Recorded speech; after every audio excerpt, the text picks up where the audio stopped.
I want to bring your attention to two excellent YouTubers.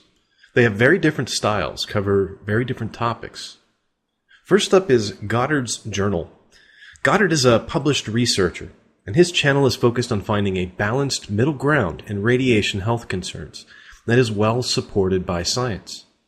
His background research is meticulous and thorough, and during his investigation he found evidence of fraud, misconduct, and misreporting in a predatory journal that was reported as simple fact by the news media.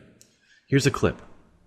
Several studies suggest that fallout from the nuclear disaster in Fukushima, Japan, has harmed and killed thousands of people in the United States. Those studies were authored by the longtime anti-nuclear activists Joseph Mangano and Janet Sherman. Mangano and Sherman's studies have promoted much concern and fear in the United States. A potential danger in San Diego 2 years later. The nuclear disaster in Fukushima, Japan may be affecting the health of young children. A new report says there may have been hidden dangers in our air soon after the nuclear meltdown in Japan. We should take this very seriously. Joseph Mangano heads the New York-based research group Radiation and Public Health Project.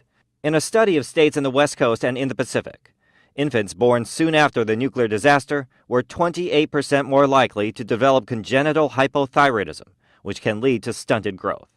In California, that number jumped to 39%. It's a little scary. While some Skeptical of their claims, several independent researchers and I set out to replicate their findings using the same data sources. However, in each case we found absolutely no correlation between Fukushima fallout and the alleged harms. Moreover, in our communications with public health officials overseeing the data in question, we discovered that Mangano and Sherman base their conclusions on erroneous definitions that render their dire conclusions false. Next up is CoolHardLogic, CHL.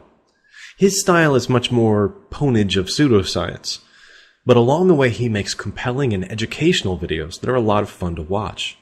He's taken on homeopathy and geocentrism, New Agers and doomsday cults. Here's a clip.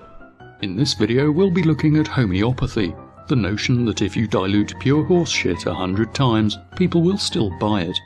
And they do. The origins of homeopathy are perhaps understandable. In the 18th century, medicine relied on basic methods such as bloodletting and complex concoctions. Frankly, it was crap. But treatment was as likely to make you worse or kill you as it was to do anything else.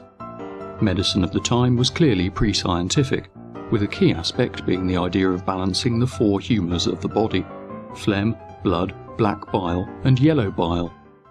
Cue Samuel Hahnemann, who rejected giving people bizarre brews. He proposed giving people a single substance at low doses. Noble-sounding stuff. Unfortunately, that's as good as it got. Whilst translating a treatise of William Cullen's into German, he duly applied a useful tool: skepticism. He doubted the idea that cinchona bark could be used to treat malaria. Cinchona bark contains quinine, which is an anti-malarial, though not for any reason that gives any credence to homeopathy, and it is no longer used as a primary treatment.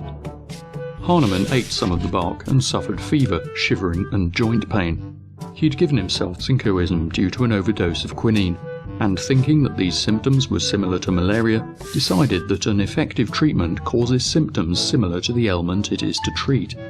I hope you'll check these YouTubers out, subscribe if you like, and tell them Concordance sent you. Thanks for watching.